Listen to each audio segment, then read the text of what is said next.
siya bigla. Pasensya na kayo. Naputol bigla yung kwentuhan natin tungkol dun sa ORCR. So sabi ko dun sa pangatlo,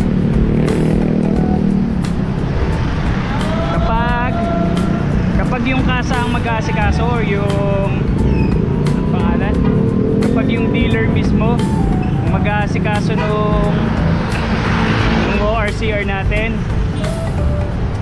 ang promise nila mga 2 to 3 months. Pwede na!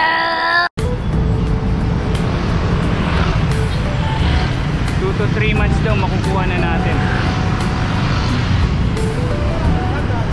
Pero yung napanood ko sa YouTube, shoutout sa iyo sir. Pero tayong napanood sa YouTube, sabi niya siya mismo yung nag-asikaso. Bagong unit din ha, Vespa. Shoutout sa iyo sir, salamat sa information.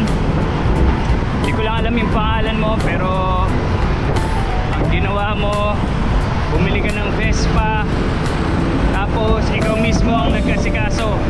So may mga reminders ka dun na dapat dala-dala mo ng mga documents kapag pumunta ka ng LTO para ipa-register ang yung bagong biniling motor. Or, ewan ko kung applicable yun sa sasakyan, possible.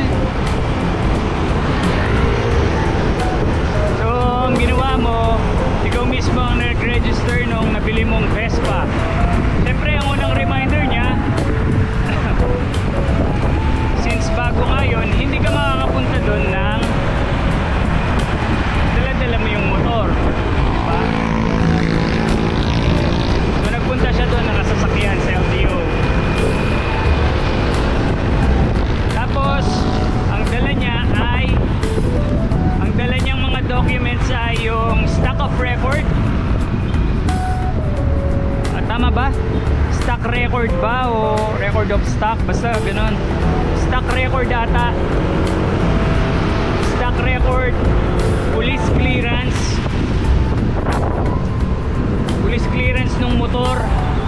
Tapos actually yung dalawa lang na yun eh. Yung dalawang document na yun ang manggagaling sa kasa or sa dealer mo. Kasi yung pangatlong document is PTL. So required ka, hindi ako sure kung required ba ang term doon. Hindi niya nasabi doon kung pwede ba sa Cebuana kumuha o parang nire-require yata ng LTO na sa kanila muna kumuha. Hindi ako sure ha. Hindi niya kasi nabanggit doon sa ano na yun eh, sa vlog na yun. Go ahead.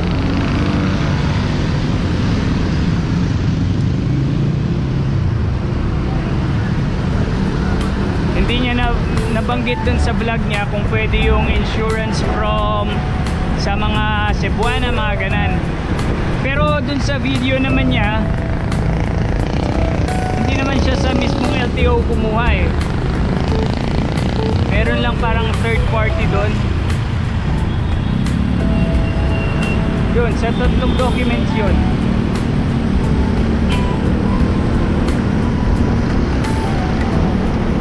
Pagpunta niya ron sa LTO, dahil dala niya yung mga documents yun na yun, kinabukasan pinabalik siya ng LTO, tapos pinakuha na sa kanya yung ORCR niya, ready na daw. Amazing. Alam mo yun, diba?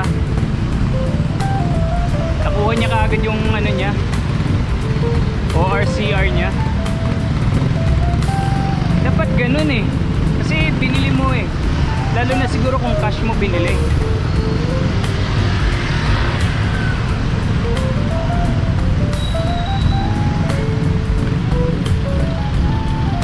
Parang nangyayari, nagbayad ka ng ano, bumili ka, nagbayad ka pero wala kang resibo.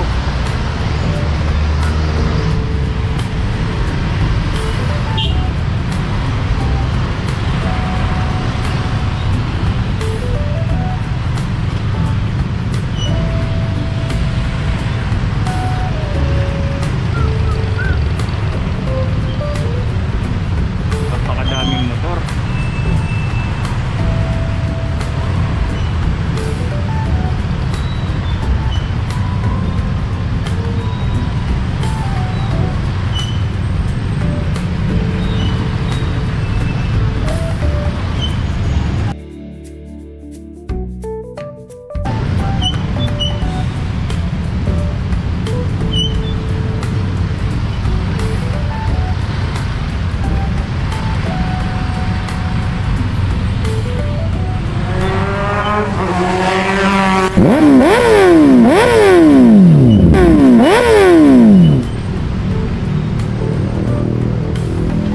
Thanks for riding with me. See you to the next one.